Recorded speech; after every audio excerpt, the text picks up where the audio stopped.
Komisi Pemberantasan Korupsi atau KPK melakukan pencegahan terhadap 4 pihak dalam kasus dugaan korupsi di Semarang, Jawa Tengah. Penyidikan di Semarang berkaitan dengan 3 kasus yang sedang ditangani oleh KPK. Khairul Umam menyampaikan laporan selengkapnya. Dugaan tindak pidana korupsi atas pengadaan barang atau jasa di lingkungan pemerintah Kota Semarang tahun 2023 sampai dengan 2024. Komisi Pemberantasan Korupsi melakukan pencegahan terhadap 4 pihak dalam kasus dugaan korupsi yang berlangsung di Semarang, Jawa Tengah. Juru bicara KPK Tessa Mahardika mengatakan bahwa penyidikan di Semarang berkaitan dengan 3 kasus yang berbeda yang saat ini sedang ditangani oleh KPK. Penyidikan itu berkaitan dengan pengadaan barang dan jasa tahun 2023 sampai 2024, pemerasan terhadap ASN atas insentif pajak daerah Semarang, dan penerimaan gratifikasi tahun 2023 sampai 2024. Pencegahan dilakukan terhadap 2 penyelenggara negara dan 2 pihak swasta. Tessa mengungkapkan pencegahan dilakukan selama 6 bulan ke depan, namun Tessa belum mau mengungkap nama pihak yang dicegah dalam kasus ini. Tentang larangan bepergian ke luar negeri untuk dan atas nama 4 orang, yaitu 2 orang dari penyelenggara negara dan 2 orang lainnya dari pihak swasta. Larangan bepergian ke luar negeri ini terkait penyidikan yang sedang dilakukan oleh KPK, yaitu dugaan tindak pidana korupsi atas pengadaan barang atau jasa di lingkungan pemerintah Kota Semarang tahun 2023 sampai dengan 2024. Larangan bepergian ini berlaku selama 6 bulan ke depan. Lebih lanjut, Direktur Penyidikan KPK Asep Guntur Rahayu mengatakan bahwa sprindik ini hanya ada 1 karena diduga tersangka dalam kasus ini masih sama terkait kasus dugaan korupsi yang berlangsung di Semarang. Jadi tidak klasternya ya, karena pelakunya memang orangnya yang sama, subjek hukumnya sama. Hanya perbuatannya tersebut dikategorikan atau pasal yang dilanggarnya itu ada yang gratifikasi, ada yang juga pemerasan, ada yang juga di pengadaan gitu.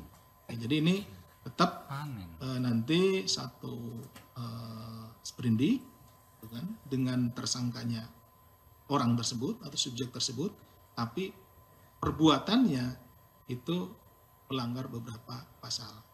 Berdasarkan informasi yang didapat, keempat orang yang dicegah yaitu Wali Kota Semarang, Hefarita Gunaryanti Rahayu, dan juga suami dari Ita yang juga Ketua Komisi D DPRD Jateng Alwin Basri, Ketua Konstruksi Nasional Indonesia atau Gapensi Kota Semarang Martono, dan 1 pihak swasta bernama Rahmat U. Jangkar.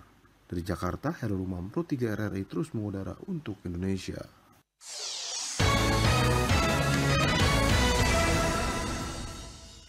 Kaukus Kesehatan DPR hari ini melakukan rapat nasional dengan Menteri Kesehatan membahas kebijakan dan strategi eliminasi tuberkulosis atau TBC tahun 2030 di Indonesia. Selengkapnya Rizky Supermana melaporkan. Mewujudkan eliminasi TBC di tahun 2030. Anggota Komisi 9 DPR Putih Sari meminta Menteri Kesehatan untuk fokus menangani permasalahan tuberkulosis TBC di Indonesia. Hal ini diungkapkannya hari ini dalam rapat nasional membahas kebijakan dan strategi eliminasi TBC tahun 2030 secara nasional. Putih Sari yang juga sebagai anggota Kaukus Kesehatan DPR menyebut angka penderita TBC di Indonesia masih tinggi. Ia berharap ada peningkatan anggaran pengendalian dan penanganan TBC yang baru dianggarkan 1 triliun rupiah saja. Mewujudkan eliminasi TBC di tahun 2030 secara nasional di Indonesia bisa benar-benar tercapai. Masukan-masukan juga terus disampaikan. Awareness terhadap TB ini bisa terus ditingkatkan. Ada 1 dari 10 orang dengan TBC di dunia ini ada di Indonesia. Tantangan pengendalian tuberkulosis di Indonesia yang sama-sama kita ketahui masih cukup cukup tinggi, baik melalui Perpres sudah mencapai 68% notifikasi kasus yang sudah dicapai, pendanaan terhadap program TBC